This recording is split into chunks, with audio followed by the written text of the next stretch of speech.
믿음으로 의롭다 하심을 받았으니 우리 주 예수 그리스도로 말미암아 하나님과 화평을 누리자. 또한 그로 말미암아 우리가 믿음으로 서 있는 이 은혜에 들어감을 얻었으며 하나님의 영광을 바라고 즐거워하느니라. 아멘. 우리가 하나님과의 화평을 누리는 데 있어서 간혹가다 우리는 어떤 공격을 받는가 하면, 그러니까 어떤 또 의심이 생기는가 하면 우리가 죄를 지었을 때입니다. 아직 이제 믿음이 연약하면 하나님과의 화평을 누리다가 어떤 이제 죄를 딱 짓습니다. 그러면 내가 죄를 지었으니까 이 하나님과의 화평이 깨지고 이건 취소되고 하나님이 이 죄에 대해서 또 진노하실 텐데, 이렇게 이제 생각하는 사람이 있을 수가 있습니다. 그 사람은 아직 이 이신칭의의 교리를 확실히 깨닫지 못한 거죠. 우리가 로마서 4장에서 이제 살펴본 대로 일을 하지 않을지라도 경건치 않은 자를 의롭다 하시는 이를 믿는 자에게는 그의 믿음을 의로 여기시나니 하는 걸 배웠습니다.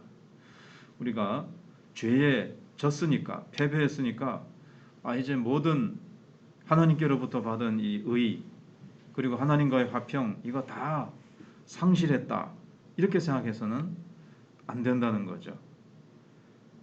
만일 어떤 사람이 죄를 지을 때마다 자기의 구원의 문제를 다 잃어버리고 자기가 의롭게 되었다는 것도 다 잃어버리고 다시 처음부터 회개하고 다시 의롭게 함을 또 얻어야 되고, 죄 지으면 그거 잃어버리고 다시 또 의롭다 함을 얻어야 되고, 만약에 이렇게 된다면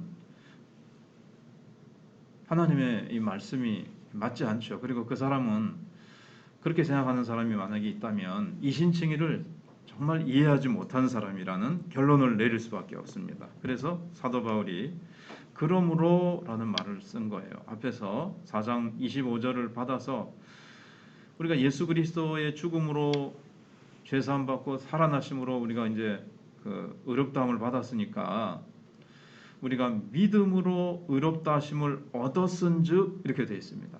얻었다는 것은 단번에, 영 단번에 딱 이루어진 일입니다. 이제 의롭다함을 우리는 얻으러 나가는 존재가 아니라는 거죠. 의롭다함을 얻으려고 하나님 앞에 나와서 막 애쓰고 몸부림치는 우리는 존재가 아니라 이미 예수님의 공로로 의롭다함을 얻었다는 겁니다. 그래서 우리가 살다가 죄를 짓는데 그 죄가 그 의롭다함을 파기시키거나 무효화시킬 수 없다는 거예요. 이미 의롭다함을 얻었다 그랬습니다. 이것이 하나님의 이제 선언적인 행동입니다. 하나님의 법정에서, 하나님 앞에서 우리가 의롭다함을 얻었습니다. 그래서 곳곳에서 하나님의 의롭다 하신 자를 누가 송사하리요, 누가 정죄하리요 그랬거든요. 하나님께서 우리에게 그리스도의 의를 전가시켰기 때문에 그리스도 안에서 우리의 죄를 이미 다 심판하셨어요. 우리가 잘 아는 대로 과거와 현재와 미래의 모든 죄를 예수님께 걸머지게 하시고 예수님께 이 죄에 대한 값을 다 진노를 쏟으셨기 때문에 이 죄를 내가 예수 믿다가 짓는다고 해서 의롭다함을 얻은 것이 뭐 약해지거나 취소되거나 파괴되지 않는다는 거죠. 하나님이 단번에 우리를 의롭다 하심을 우리가 얻었습니다. 내 힘으로 의롭다함을, 우리가 죄를 안 짓고 내가 뭐 선한 삶을 계속 잘 유지함으로 말미암아 내가 경건한 삶을 깨뜨리지 않고 잘 유지함으로 의롭다함을 얻을 사람은 아무도 없다고 그랬습니다. 우리의 행위로 의롭다함을 얻을 자, 율법으로 의롭다함을 얻을 사람은 한 사람도 없다고 그랬습니다. 그렇다면 아브라함도 의롭다함을 얻지 못한다 그랬죠. 다윗도 의롭다함을 얻지 못할 겁니다. 그래서 하나님이 그렇게 선언했기 때문에 우리는 의롭다함을 얻었습니다. 어떤 사람은 이걸 위험한 교리라고 생각을 하죠. 그럼 뭐 또 죄 짓고 회개만 하면 이미 의롭다함을 얻었으니까 무슨 죄를 지어도 되겠네. 잘못 이해하는 사람들은 이제 의롭다함을 얻었으니까 우리가 아무렇게나 살아도 된다. 구원파 같은 경우는 그거는 뭐 내가 짓는 것이 아니라 그냥 뭐 내 몸이 짓는 거고, 나는 이미 의롭다함을 받았다 하면서 이 교리를 좀 오해하는 그런 사람들도 좀 있습니다. 그래서 회개할 필요는 없다. 예수 믿을 때 처음 한 번 회개하면 된다. 그렇게 이제 생각하는 사람들도 있습니다.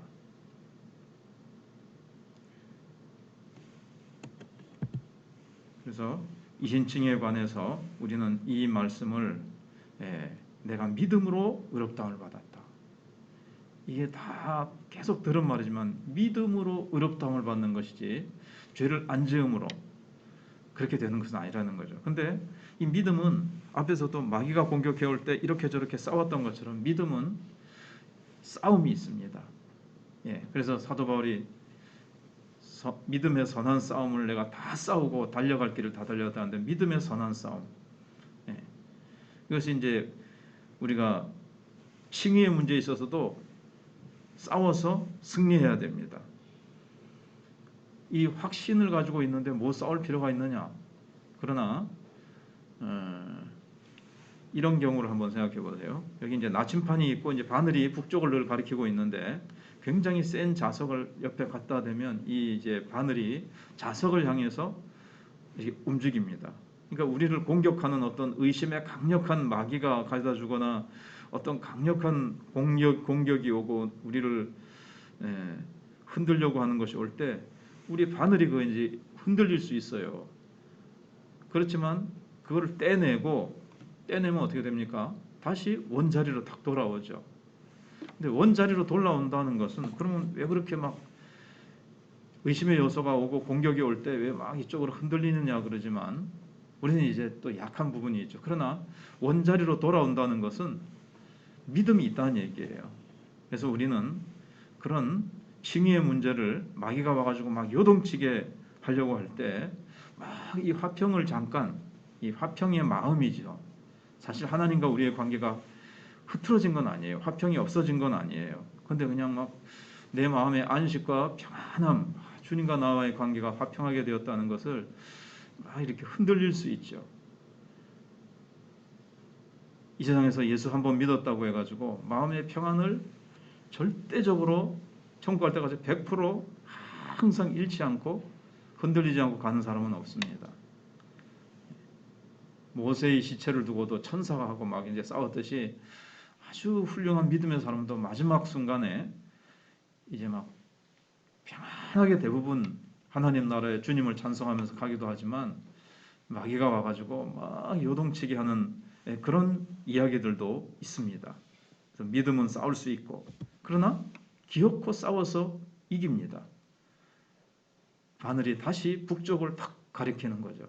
그게는 이제 그 안에 북쪽을 향하는 그 성격, 어떻게 보면 그런 믿음으로 의롭다 하심을 얻는 믿음을 딱 소유하고 있었어요. 그러니까 공격이 와서 잠깐 막 그쪽으로 막 이렇게 움직이고 흔들거리지만 잠시 마음이 막 그 안식을 잠깐 잃어버리지만 그러나 이내 이 말씀을 들이대고 어저께 생각해 본 대로 어린 양의 피를 증거로 우리가 딱 들이대면서 마귀의 공격을 물리치고 우리는 다시 중심을 딱 잡고 다시 화평과 안식과 쉼과 기쁨을 다시 찾게 되어집니다. 그래서 믿음에는 이런 성격이 있습니다. 공격이 있다는 것. 그러니까 내가 이신칭의 교리를 가지고 있으니까 나는 마귀가 와서 시험도 안 한다. 나를 흔들지도 않는다. 그렇지는 않다는 거예요. 싸움이 있고 마귀의 공격이 있지만 우리는 기어이 또 늘 우리는 싸워 이길 수밖에 없다는 겁니다. 성령님께서 도와주시고 우리에게는 말씀이 있고 우리에겐 참된 믿음이 있기 때문에 우리는 싸워 이길 수 있다는 이것을 우리가 기억하고 공격이 있다고 해서 잠시 내가 하나님과의 화평을 이렇게 막 흔들린다고 해서 나는 왜 이렇게 믿음이 없지 그렇게 생각할 필요는 없고 위대한 믿음의 사람들도 마지막 죽는 순간에도 마귀가 와서 공격을 하기도 하고 여러 가지 공격이 이 부분이 가장 중요하기 때문에 사단이 시험을 한다 할지라도 시험이 있다는 자체가 문제가 내가 있다는 것은 아닙니다. 그러나 우리에게는 계속 또 반복이지만 한 번 더 마지막으로 우리에게는 참된 믿음이 있기 때문에 그것을 이겨내고 하나님이 이미 우리를 믿음으로 의롭다 하심을 얻었고 경건치 않은 자를 의롭다 하시는 하나님, 그래서 나는 복받은 자라는 것을 늘 기억하며 살아야 되겠습니다. 기도하겠습니다.